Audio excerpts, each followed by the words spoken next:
Sacred science is a revelation of God through science.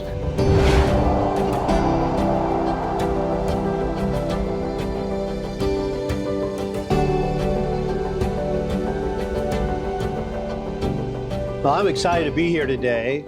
In fact, I'm probably the only one in the world that was reading a science textbook or a science book during the Super Bowl. I was so excited to be reading Dr. Bill West's book called Sacred Science. It's that interesting.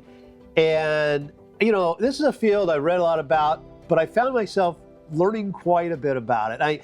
About a third of the way through, and it was about the time that the great ad came on the Super Bowl from He Gets Us, you know, and I read this quote, wrote it down. It says, "This book does not see God in the gaps.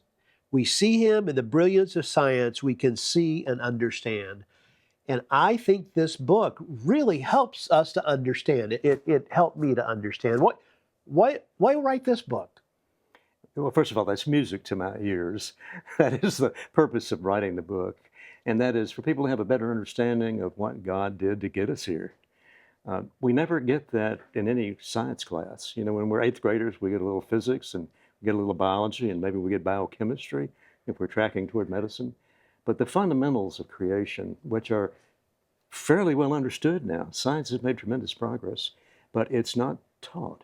When I ask a crowd of young people, who's ever heard of the Higgs field? I get blank stares very often. Who's ever heard of the quark, which is kind of a strange little name? The same reaction.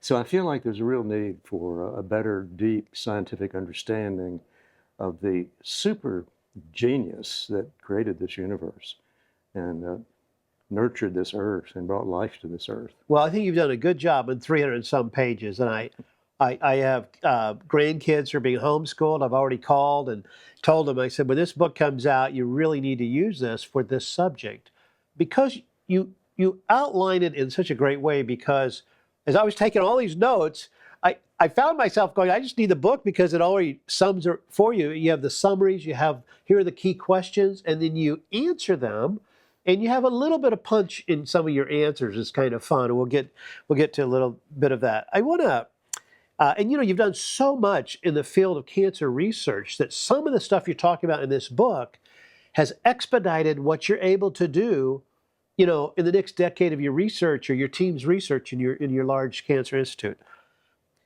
You say this: with a little effort, we can know more about cosmology than Albert Einstein. We can possess a modern understanding of evolution that would flummox Charles Darwin.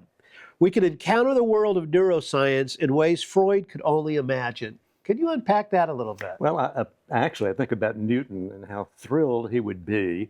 He was the first to write a theory of gravity as an equation. And of course, all creation is mathematical. And so he today would look at the advances we've made, the understanding of space-time, the creation of gravity, the formation of the planets and of Earth, and then, of course, perhaps not as interesting to him, but of DNA and the journey of life. He would be absolutely fascinated. And part of my thinking in writing this book is people need to understand that and have joy in that. We know more today than we could possibly begin to think of back when Charles Darwin wrote his theory of evolution in 1864. Well, now we're 150 years later, we know a whole lot more science. And my basic theme, as I'm sure you're aware, is science is a revelation of God. Yes, I think it's pretty clear throughout. And you know, I think your book does a good job too, whether it's Newton or someone else. They'd probably be appreciative of the fact that if they made mistakes in their projections, they've been corrected. And they gave us first steps, but then there was a correction because the math. And help me understand this. You say in your book, did they invent the mathematical principle, or did they just discover it in history? So, well, that's the great question. The great quote is the unreasonable effectiveness of mathematics in the natural sciences. And I think both. I think sometimes math leads the way to an understanding, and sometimes observation begs for the math. So they are twin pillars in trying to understand the creation. Boy, that's well stated. You ought to write a book. Yeah, it's very well stated. You know, And I think even with Einstein, we were talking beforehand, we could spend the next 2 hours talking about Einstein Good. and some of his hunches, and maybe we go there just to get us started here. But, they think that his IQ is 160. We don't really know, but they've tried to retroactively look back at that.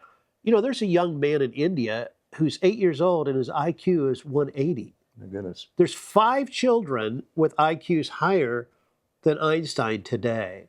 And so we're developing at a pace it's kind of mind-boggling to think of the things we might yet learn. And yet, with all of this advance, there's some things they still haven't found that would disprove your book. And if you want to talk about Einstein, and then what are those pieces of information that just have never surfaced that would refute everything you're saying? There's a term that I'm not sure I fully understand, but it's called the mind's eye. Einstein had that in spades. He could imagine riding a beam of light. And then he came to the realization we would never catch the light. It would run away from us at a constant speed, which is still hard for me to understand.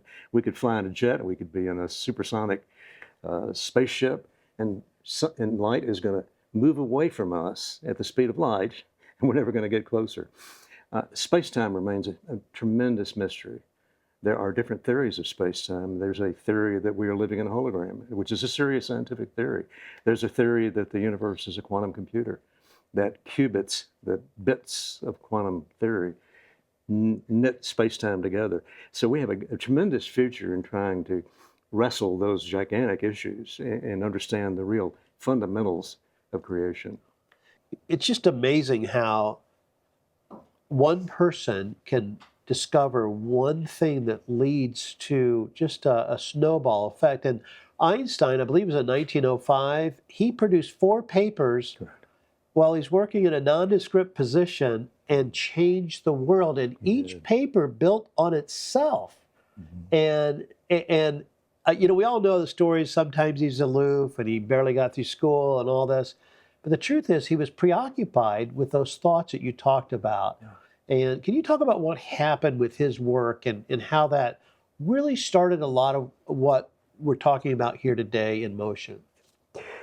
Well, of course, my favorite article he published in 1905 led to the equation E equals mc squared, which is, in most people's opinion, the most important equation ever written.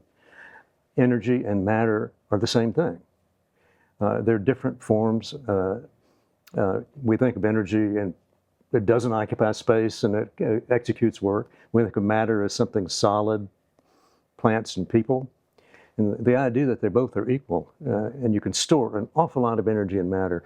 I think that whole concept, to me, is probably the most important in the history of science, and unfortunately led to the equation being run in reverse. Matter can release an awful lot of energy, and that, of course, was the atom bomb. Yeah, you're right. And so that created a whole attention for him with the power of these scientific discoveries. What was interesting to me is in the early 1930s, I think it was 1932, the Nazis lashed out against his teachings as that Jewish relativism. And they had 2 laureates write against him. And then they had they published something like 100 authors against Einstein. My goodness. And his quote was fun coming back. He said, you don't need 100 authors, against Einstein or relativity to disprove it. You just need one fact. And building on that, there's a couple facts that if the critics of this science found would disprove them. What are the things they've never found? There's a couple key ones that you mentioned that they just have never discovered. And we end up learning about the Big Bang and all the things that came out of that. And you also have the whole fossil record, and they've looked at that and they've studied that for decades. So what's become of that? Yeah, it's always fascinating to me that Einstein did not like the Big Bang when he first heard the theory. And it was only when he saw the evidence that the universe was expanding. And kudos to Lemaitre, a Catholic priest from Belgium, who actually comes back from World War I, discovers Einstein's equations, and confronts him actually, and I think it was 1917. What's with this constant? Why did you put this cosmological constant? Because Einstein wanted the universe to be stable. He wanted a factor that would counteract gravity. He didn't want expansion, so he fudge factored it, and Lemaitre called him on it. And it was only when Hubble demonstrated the expansion of the universe and the fact that galaxies further away from us are excelling away from us at a faster rate. Einstein then said, "This is the most beautiful theory of creation I've ever known." So he was converted.